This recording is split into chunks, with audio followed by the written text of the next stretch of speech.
in people's lives. So, you shall not castrate a bull on the 3rd day and the 5th day of the 4th night, on 3 days of Tissa and 1 day of Chaturmasi. It's a very, very interventionist mindset. And it is perfect because that is what Nehru wanted to do. So basically, this new emerging group of people, because it suited their political view, began to build up Ashoka as this early socialist from the 3rd century BC and quietly brushed all the nasty things about him in the history books into the under the carpet. And so was born Ashoka the Great. Now, some of you may be thinking that this fellow, Sanjeev Sanyal, is a real conspiracy theorist. But always remember that, Pandit Nehru was very aware of myth building. He was himself writing his own histories. Remember, he is a man who awarded himself the Bharat Ratna. If you don't believe me, again, use your phones, look it up when he got the Bharat Ratna. 1955. Who was the Prime Minister of India in 1955? Now, this happens to be, incidentally, India's highest civilian award. In fact, India's highest award, period. And the procedure is, the Prime Minister of India personally writes to the President recommending the name of the person. So I can imagine what the letter looked like. So somebody tried to RTI and get the letter, but I'm telling you what I think the letter must have read like. Dear President Radhakrishna, Sir, yesterday I met a nice chap called Jawahar. He's a jolly nice chap. We should definitely award him the Bharat Ratna. Love and kisses, Nehru.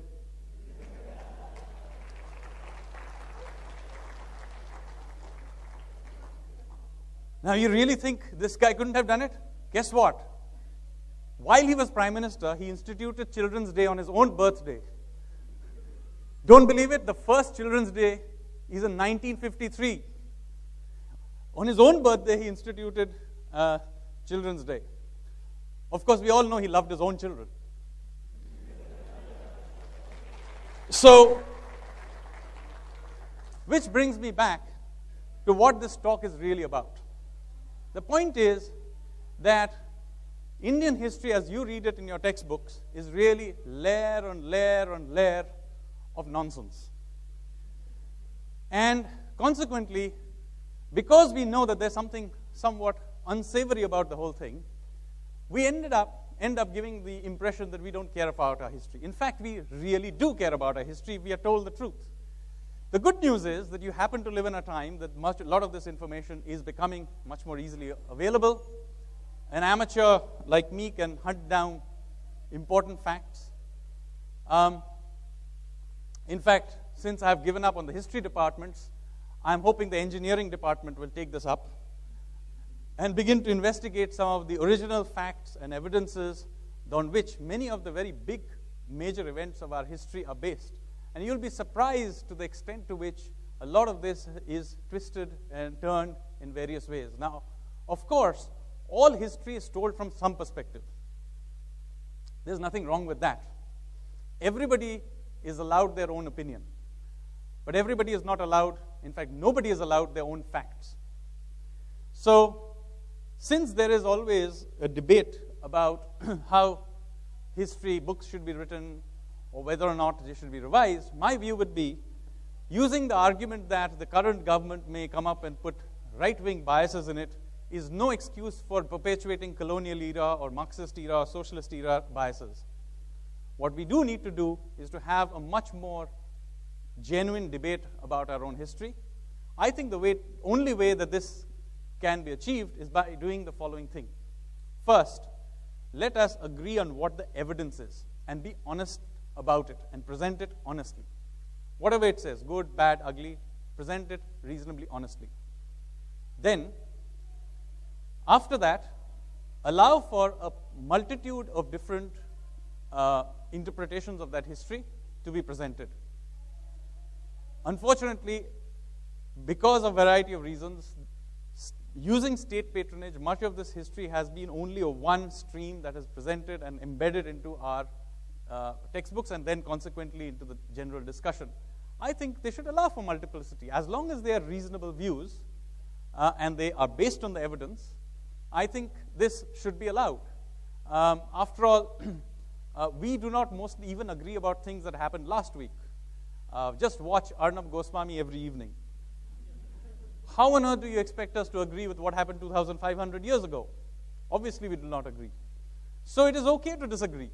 But what we have to do at least is to be honest about the facts. And then all reasonable views should be accepted. A multiple of them should be presented. Now, there is a good thing that will come out of all of this. One is, of course, it will be more honest. But the other thing is that history will now become much more interesting. It will become an exploration of the past rather than a memorization of random dates. Really, frankly, I couldn't care less about the Morley-Minto reform or Akbar's Mansabdari system if I could learn about much more interesting things.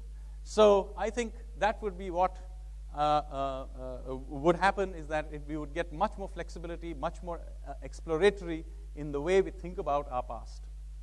But I think in the end, it is very, very important for us, in order to keep this civilization alive, to feel pride for it, we need to tell our own story. Because remember, as an old African saying goes, until the lions have their own storytellers, the history of the world will always glorify the hunter. Thank you.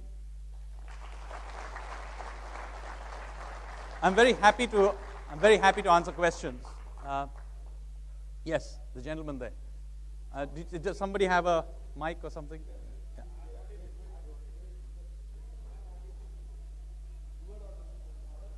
Hello.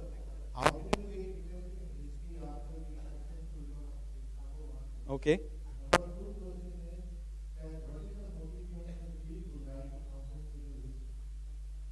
Writing? Okay. So why I got interested in history is actually through a completely different line. I'm not a person who liked history in school, but later in life I began to discover that history matters in many ways, because without understanding one's history, i.e. where one came from, one cannot explain where one is going. So I got interested in that, and then I began digging up various things over time. I live in Southeast Asia, I live in Singapore, and for example, it's amazing how much influence there is of India all over Southeast Asia. I mean, I live in a city called Singapore. If you go through Indonesia, right next door is Indonesia. There's enormous influence of Indian civilization in Indonesia and across Southeast Asia, so much so that when Indonesians became free, they named their kingdom, their new country after us. They named their currency, the rupiah, after our currency. So this is not some theoretical influence. It is a real living influence. So I thought that it is important to begin exploring this. And as I began to explore this, I discovered that you can begin to think about the whole thing in a completely different way. So that is the answer to your first question. So what was the second? Nonsensical history. I don't think they're nonsensical at all, you see.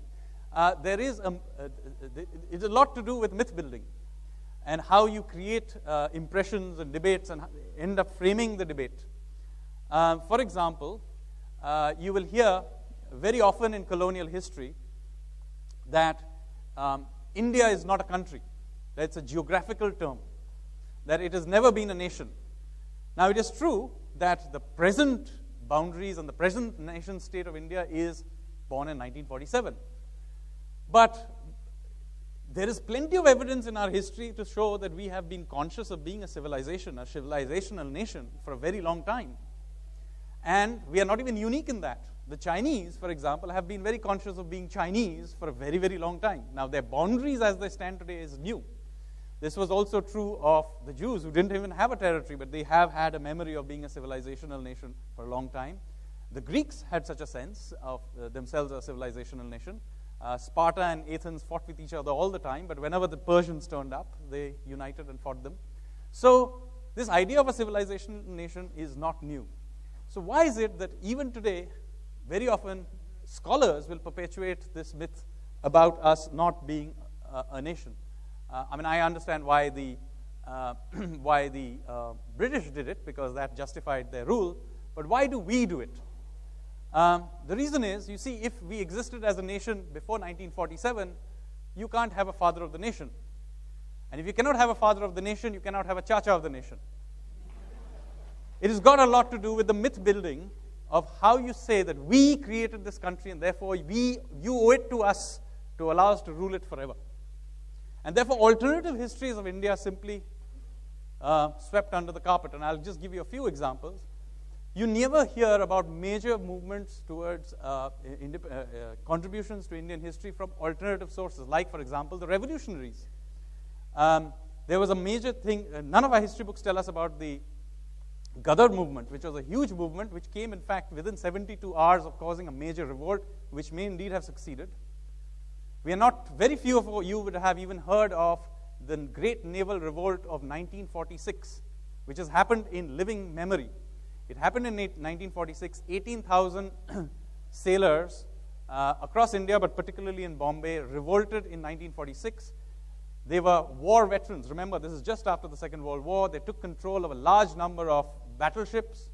They're fully armed, and they basically declared independence. And if they wanted, they could have taken control of large parts of India without working very hard, because when the British government of the time told the Indian Army and the Royal Indian Air Force to attack them, they refused. But it is very inconvenient to our myth-making that this event, rather than other events, led to our independence. So therefore, almost nobody is told about this. I'm quite certain many of you have never heard about this naval revolt. Even worse, both the soldiers of the Indian National Army and the sailors of the naval revolt were all dismissed from, of course, their forces. But even after independence, which happened just a year later, none of them were taken back in. And many of them died in dire poverty. Why? Because they did not fit the dominant stream of history. It's absolutely pathetic, but that is how, unfortunately, our history was written. So it does matter. This is not nonsensical history. It's deliberately done. Yes?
Okay, what was the first question, sorry?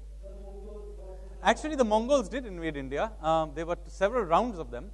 The first and earliest round was that they invaded Delhi, and they defeated Alauddin Khilji and essentially pushed him into the Siri fort.